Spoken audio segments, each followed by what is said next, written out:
Hello दोस्तों, आज मैं कोल्ड स्टार्टअप प्रोसीजर 500 मेगावाट के लिए पूरा डिटेल में डिस्कस करूँगा। वीडियो थोड़ी सी लंबी होने वाली है, लेकिन मैं ये गारंटी देता हूँ इस वीडियो को देखने के बाद आप कोल्ड स्टार्टअप कैसे होता है 500 मेगावाट BHEL यूनिट्स का को अच्छी तरह समझ पाएंगे। ठीक है, तो वीडियो शुरू करता हूँ, पेशेंस रखिएगा। First, boiler side activities before light up. First हम डिस्कस कर लेते हैं कि बॉयलर लाइट अप करने जा रहे हैं तो बॉयलर साइड में हमारी एक्टिविटीज़ क्या रहेंगी।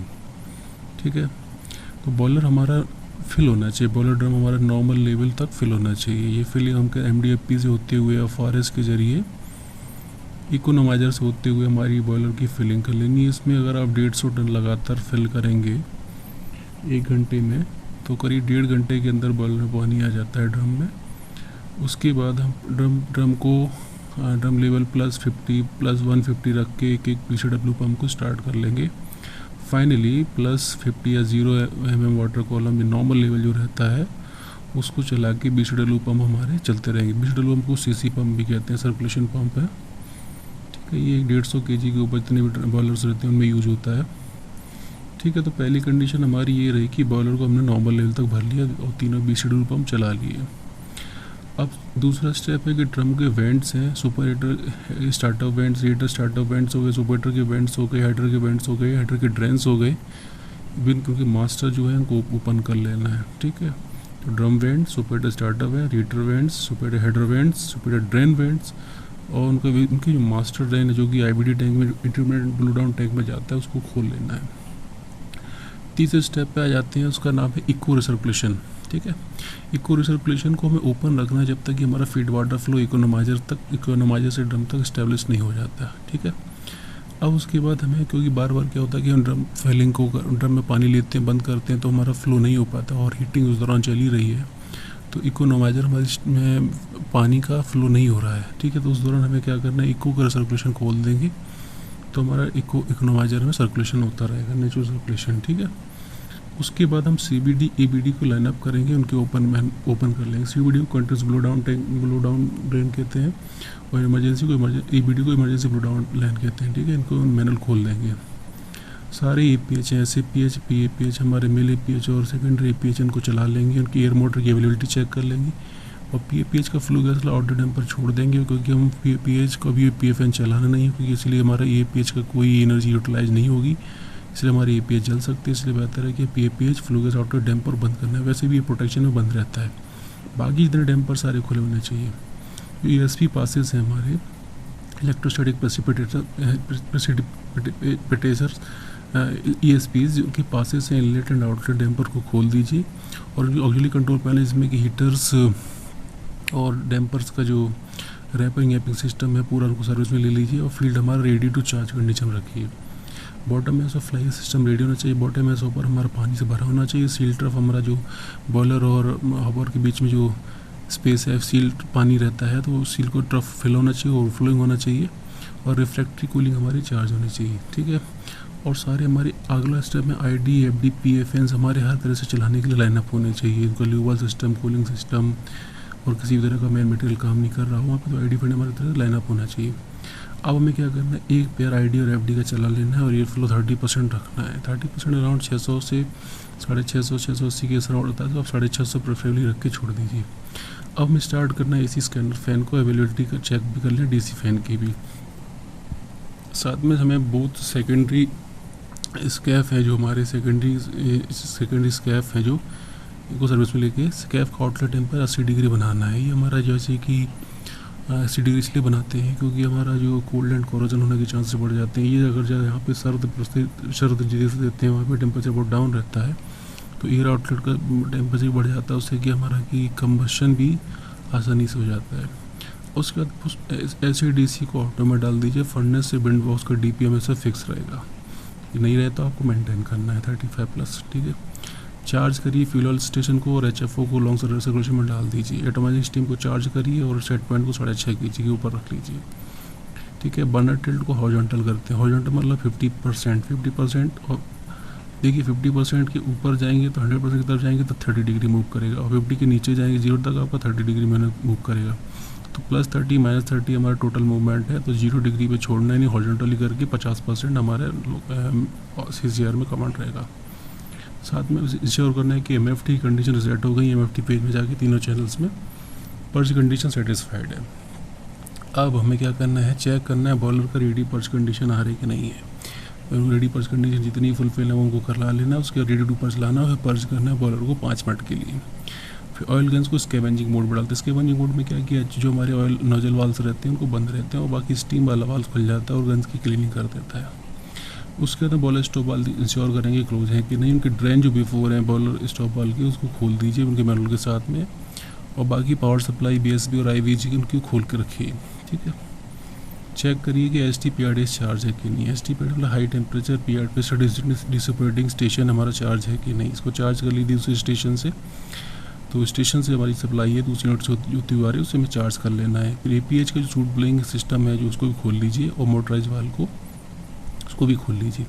अब मैं सुपर हीटर्स पे स्टेशन भी लाइनअप देख लेना है बॉलर साइड में ओके है कि नहीं। ये बॉलर साइड एक्टिविटी होगी। टर्बाइन साइड में क्या एक्टिविटी रहेंगी मैं ज़्यादा डिस्कस कर लेता हूँ। ये मैं याद कर लेना है CW पर पंप सर्विस में होना चाहिए, कंडेंसर पास चार्ज होना चाहिए with cooling tower system in service. ठीक है, चेक करिए 2 ECW TG 1 ECW SG चल गए हैं। ECW कूलिंग वाटर था, auxiliary cooling water, equipment cooling water, equipment का टर्बाइन साइड, SG साइड और स्टीम जनरेटर बॉलर साइड, इनके स्टैंड बाई अवेलेबल होने चाहिए। साथ ही MOT का लेवल जो नॉर्मल चलता है वो हमारा होना चाहिए। ल्यूबल सिस्टम हमारा ओके होना चाहिए, जेकिंग वाला सिस्टम ठीक होना चाहिए, टेम्परेचर कंट्रोल वाला हमारे ठीक होने चाहिए, SLC सारे ऑन होना चाहिए, SGC हमारा जो भी है ऑयल होना चाहिए, और कोई फॉल्ट हमारे किसी ड्राइव में नहीं आना चाहिए। सारे पॉपअप्स चेक करके हमें सारी ड्राइव का चेक कर लेना है कि किसी तरह कोई फॉल्ट तो नहीं है।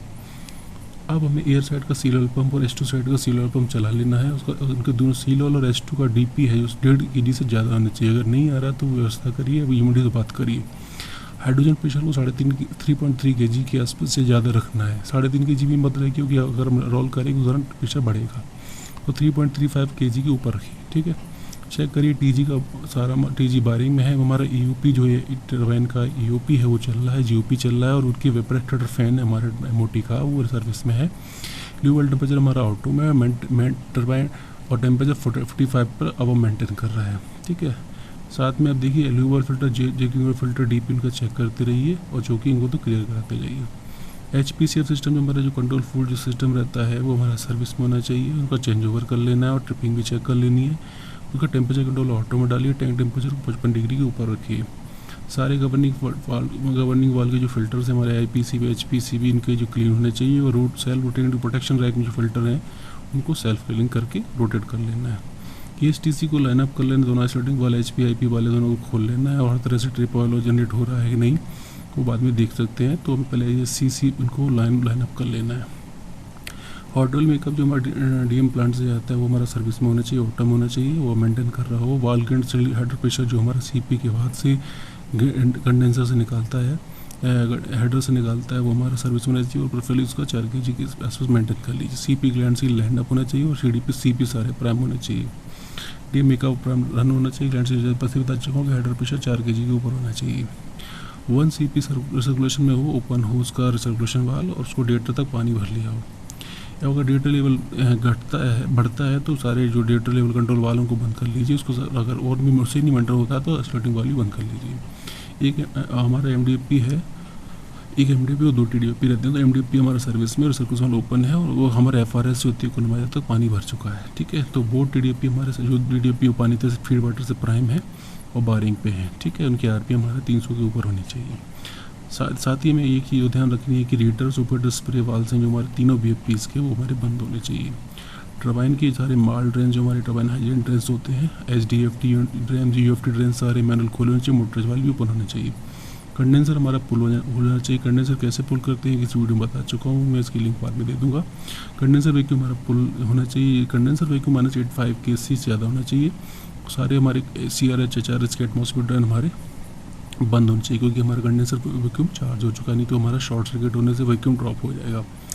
ऑल जो हमारे TG साइड में कूलर्स हैं वो चार्ज होने चाहिए विद ECW वाटर। HPFS का OSU है हमारा वॉल सप्लाई यूनिट है वो क्यों होना चाहिए। Warm up line HPFS LPFS के जो है ओपन होना चाहिए। HPFS का स्प्रे मैनुअल भी क्लोज होना चाहिए। ऑक्सिलरी स्टीम टू डिएटर हमारा लाइनअप होना चाहिए। ठीक है, डिएटर हमारे जो हीटिंग करने के लिए और पैकिंग के लिए ऑक्सिलरी स्टीम हमारा लाइन अप होना चाहिए, वो करीब 2.5 kg के आसपास मेंटेन करना चाहिए। ठीक है, चेक करना है BC जो बेयरिंग चैम्बर है, एग्जॉस्ट फैन जो जनरेटर का जो चैम्बर है उसका जो एग्जॉस्ट फैन है वो हमारे लाइन अप होने चाहिए, चलने चाहिए। ठीक है, H2 प्रेस 3.3 kg होना चाहिए, प्योरिटी हमारा 98 से ऊपर ही होनी चाहिए। हमें साथ में अपने जो H2 फिलिंग और CO2 फिलिंग रूम है उसमें से H2 और CO2 की अवेलेबिलिटी सिलेंडर की चेक करा लेनी है, अगर कम है तो उसको फिलिंग रूम में रखवा लेना है। साथ में डोजिंग सिस्टम हमारा केमिस्ट्री लैब से तैयार रखना है, अमोनिया हाइड्रोजन फास्फेट डोजिंग जो HPLP डोजिंग है उनको तैयार रखना है। जनरेटर हमारा तैयार होना चाहिए, एक्साइटेशन हमारा रेडी होना चाहिए, GRP रिलीज रिसेट होने चाहिए। अब बॉयलर लाइटअप कैसे करते हैं, एक्टिविटीज़ क्या क्या रहती है, जरा बात करता हूँ। देखिए, इक्वल सर्कुलेशन वाल्व को खुला रखिए। फीड वाटर जब तक ये हमारा फीड वाटर एक से होते हुए हमारे ड्रम से पूरा फ्लो लगातार फीड वाटर हमारा नहीं जा रहा है अगर बॉयलर में, तब तक हमको सर्कुलेशन वाल्व को खुला रखना है। ठीक है, हमें APS का शूट ब्लोइंग चालू कर देनी है। जब तक करते रहेंगे जब तक गन्स हमारी सर्विस में रहेंगी। अब क्या कि एक एलिवेशन में क्या कि LDO गन ले लीजिए, 1-3 और 2-4 का कॉम्बिनेशन रहता है। ठीक है, 6 गन्स को प्रेफरली साथ में रखिए जब तक ड्रम हमारा स्वेलिंग चल रही है। ठीक है, सक्शन मैनिफोल्ड टेम्परेचर हमारा 95 से 110 डिग्री रहता है, तब तक 6 गन सर्विस रखिए। इनके स्टार्टर वेंट को हमेशा ओपन रखिए। मेंटेन करिए ऑयल प्रेशर 8 से 10 kg, एटमाइजिंग प्रेशर हमारा 6 से 8 kg होना चाहिए। एक CBD को लाइनअप रखिए केमिकल पैरामीटर्स को मेंटेन करते हुए। ठीक है, कि PBD भी हमारा लाइनअप होना चाहिए। LP डोजिंग सिस्टम हमारा सर्विस में होना चाहिए। HP डोजिंग तभी आएगा जब 40 kg के ऊपर ड्रम प्रेशर आ जाएगा, उसके बाद हम 40 kg के ऊपर ड्रम का सैंपल लेने लगेंगे और हमारी HP डोजिंग शुरू हो जाती है।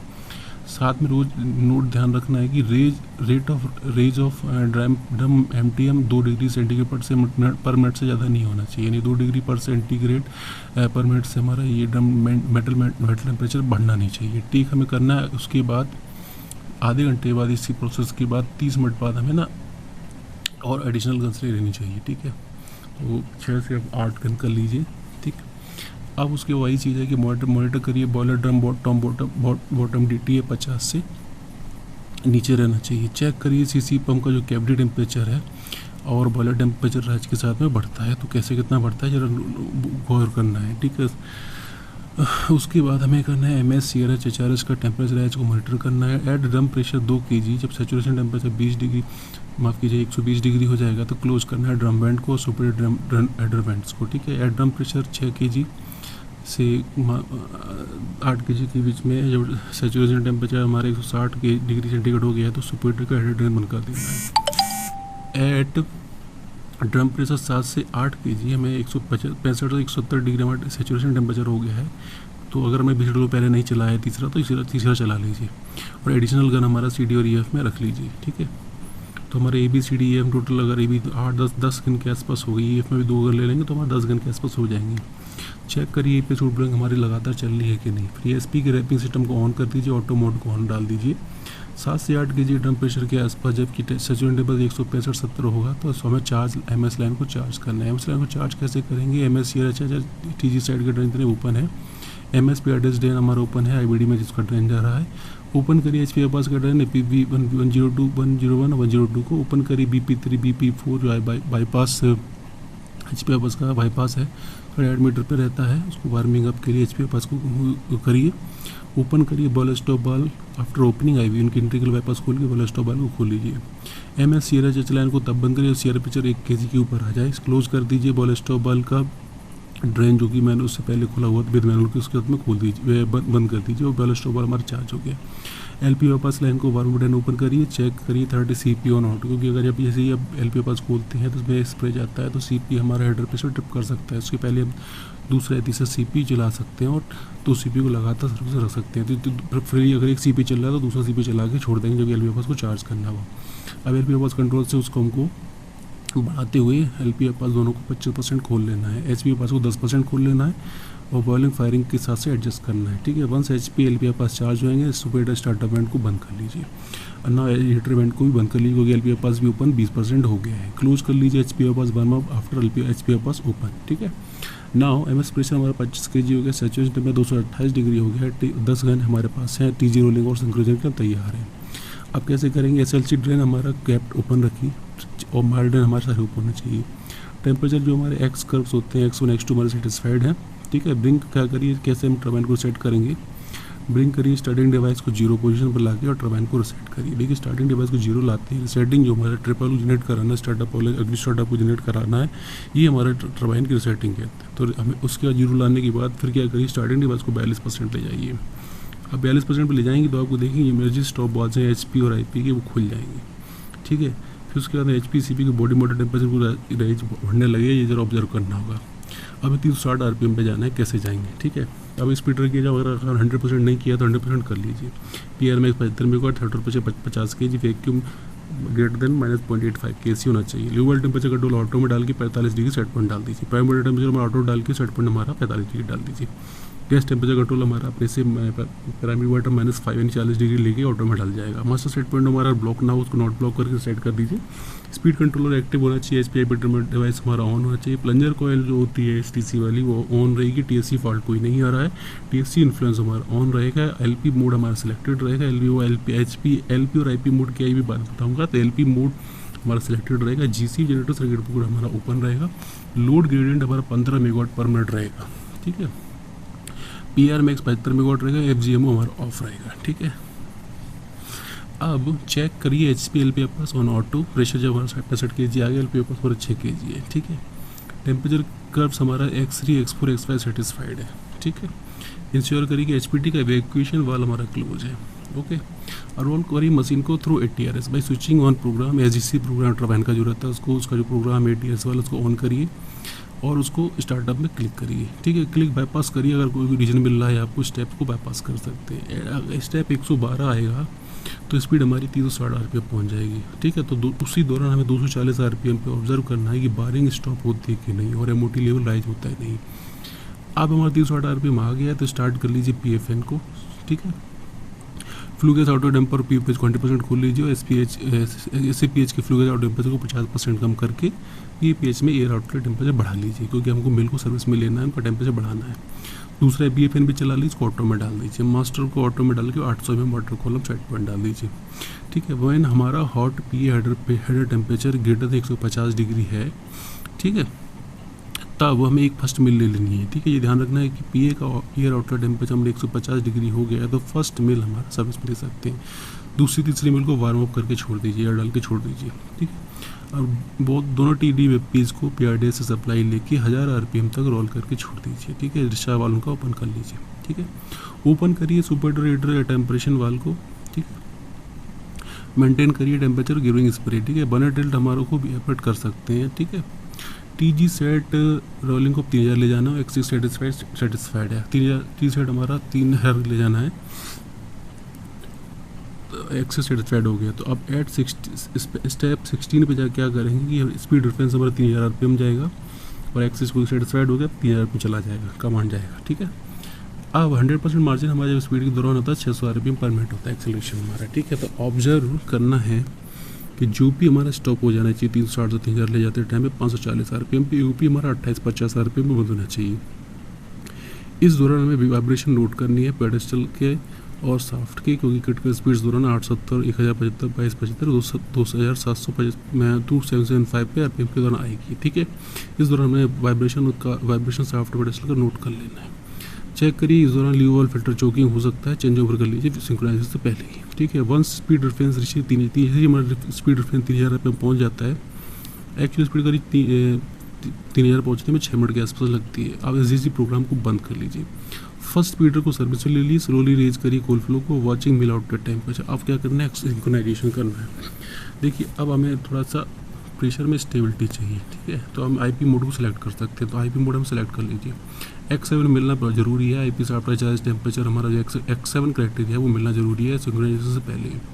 ठीक है, तो X7 मिल गया, IP मोड सेलेक्ट कर लिया, हमें फील्ड ब्रेकर को क्लोज कर लेना OWS। फिर ऐसे ही FCB क्लोज करेंगे, वैसे हमारे जो GD के कूलिंग फैन चल जाएंगे। ठीक है, सेलेक्ट करना है एक्साइटेशन चैनल को और ऑटो में डाल देना चैनल 1 या चैनल 2 को। स्विच ऑन करिए एक्साइटेशन सिस्टम को, वोल्टेज हमारा बिल्डअप 21 kV हो जाएगा। इंसर्ट की डालिए डिएक्टिव वर्टिकल पैनल में, पोजीशन को ATRS में सेलेक्ट करिए। अब हमें स्पीड रेफरेंस का जो पॉपअप तैयार रखना है और master set point block command को भी पॉपअप रिसेट करके रखना है OWS से। स्विच ऑन करिए auto synchroniser from STC page से, और OWS में जो रहता है उसके बाद सेलेक्ट करिए GCB को। GCB क्लोज बंद हो जाएगा और यूनिट हमारी सिंक्रोनाइज होगी। ग्रीन लैम्प जलेगी, यूनिट सिंक्रोनाइज हो जाएगी। अब हमें ऑब्जर्व करना है कि ब्लॉक लोड हमारा 50 से 70 मेगावाट आ चुका है। अगर लोड नहीं बढ़ता तो स्पीड रेफरेंस से एक छोटा टैप दे सकते हैं। इंश्योर करना है कि लोड कंट्रोल हमारा सर्विस में आ गया है। स्पीड कंट्रोल हमारा रिमेंस जो आउटपुट है वो 29% रहेगा, उसके नीचे हमें लोड कंट्रोल आउटपुट को नहीं आने देना है। इसके बाद हमें MBR जो हमारा रिएक्टिव पावर है उसको बढ़ा लेना है, प्रेफरेबली प्लस में रखना है। ठीक है, एक्टिविटी जो अब सिंक्रोनाइज हो चुका है उसके बाद एक्टिविटीज़ क्या क्या रहेंगी। अब क्या SPFR स्प्रे को पूरा खोल लीजिए या पार्सली खोल लीजिए और SPFR का डाउनस्ट्रीम टेम्परेचर को 330 डिग्री के नीचे रखिए। या आप पहले भी कर सकते हैं अगर 330 डिग्री को पहुँच रहा है। ठीक है, सेलेक्ट करिए टर्बाइन को pressure control to IP mode में ले जाइए, LP मोड को, ताकि जो वेरिएशन ना आए लोड रेजिंग के दौरान ना प्रेशर ना घटे टर्बाइन का। ठीक है, टर्बाइन रुकना ना चाहिए, मतलब टर्बाइन हमारा किसी तरह से लोड रेजिंग के दौरान प्रेशर ड्रिप नहीं मारना चाहिए, इसलिए हमारा IP मोड में ले लेते हैं। SPFR हमारा बंद कर लीजिए, MS प्रेशर हमारा बढ़ने लगेगा। उसके बाद SPFR को बंद करके LPFR को भी बंद कर लीजिए। उसके बाद फिर हमें MRDS बंद करना है, UFT ड्रेन बनना है, DFT ड्रेन बंद करना है, CRS ड्रेन पॉट बंद कर लेना है। अब लोड हमारा 60 मेगावाट आ गया, MS प्रेशर भी 60 से 65 किसी के बीच में है। हमें LP2 और 3 को चार्ज करके सेट पॉइंट दे देना है। ठीक है, चार्ज करना है उसका डेटा IP एक्सट्रैक्शन से और CRS से करना है तो सेट पॉइंट 3.5 kg देना पड़ेगा। लोड हमारा 100 मेगावाट आ चुका है, MS प्रेशर 75 kg है। चार्ज कर लेना है SPTers को, SPTers चार्ज करने के बाद थर्ड में ले लेनी है। लोड 150 मेगावाट आ गया, MS प्रेशर हमारा 100 kg आ गया, SPFR 120 kg आ गया। 100 मेगावाट के आसपास अपने ST से UT चेंज ओवर भी कर लेंगे। ठीक है, यानी स्टेशन बोर्ड से बोर्ड भी ला लेंगे। 150 मेगावाट आ चुका है, उसके बाद हम क्या करेंगे, TDFP को एक TDFP को चला के उसको 3500 RPM ले जाएंगे। ठीक है, उसको फिर हमें बढ़ाना है। जब 180-200 मेगावाट आ चुका है, MS प्रेशर 120 kg आ गया, तो फोर्थ में लेके 1 एलिवेशन वाल सपोर्ट जो हम निकाल सकते हैं। ठीक है, फीड वाटर का जो हाई रेंज सिलेक्शन है 30% से 90% को सेलेक्ट कर लेंगे और ड्रम लेवल को 3 एलिमेंट कंट्रोल में डाल देंगे। ठीक है, FRS 30% को बंद कर लेंगे, यानी मिनिमम जो लो फ्लो कंट्रोलर है उसको बंद कर लेंगे। अब फर्स्ट TDFP को लोड करेंगे, उनके दो सर्कुलेशन बाद जो TDFP हैं, एक TDFP आगरा और MDFP कलकत्ता, इन दोनों का सर्कुलेशन वाल को बंद रखेंगे, ये खुला रखेंगे। लोड हमारा 250 मेगावाट हो गया, MS प्रेशर 150 kg हो गया, SPFR को बढ़ा के 70 kg तक 5 में ले लेंगे। अब वो जो हमारा ओनली एक ही एलिवेशन वाल सपोर्ट रखेंगे और प्रेशर सेट पॉइंट हम कम कर सकते हैं, 7 से 7.5 kg कर लेंगे। लोड 320 हो चुका है, MS प्रेशर 150 हो गया, PRDS CRS से चार्ज कर लेंगे, 6 पे लेके टेक आउट कर देंगे हमारा ऑयल सपोर्ट सारा। ESP फील्ड चार्ज कर लेंगे। ठीक है, 110 से 120 डिग्री फ्लूगेशन टेम्परेचर आ जाएगा जब ESP पे। ठीक है, सेकंड BFP को भी लोड करके MDFP को अनलोड करके उसको सर्कुलेशन 10 मिनट रख के दोनों फिर TDFP को लोड कर लेंगे। अब हमारे दोनों TDFP की सर्कुलेशन ओपन है। ठीक है, तो अब हम जैसे जैसे लोड की रिक्वायरमेंट होगी एक एक करके TDFP के सर्कुलेशन बंद करते जाएंगे। ठीक है, लोड हमारा 400 मेगावाट आ चुका है, MS pressure 108 kg, cut 7 minute cut requirement के हिसाब से कट इन कर लीजिए। ठीक है, तो ऐसे हम धीमे धीमे सिल्का कंस्टेंट और लोड रिक्वायरमेंट देखते हुए 500 मेगावाट और 170 kg ले जाएंगे और हमारी सारी गन्स निकल चुकी है। ठीक है, तो ये आज हमने कोल्ड स्टार्टअप कैसे होता है जरा डिस्कस किया। आपको ये वीडियो कैसा लगा आप कमेंट करके मुझे बता सकते हैं। Thank you.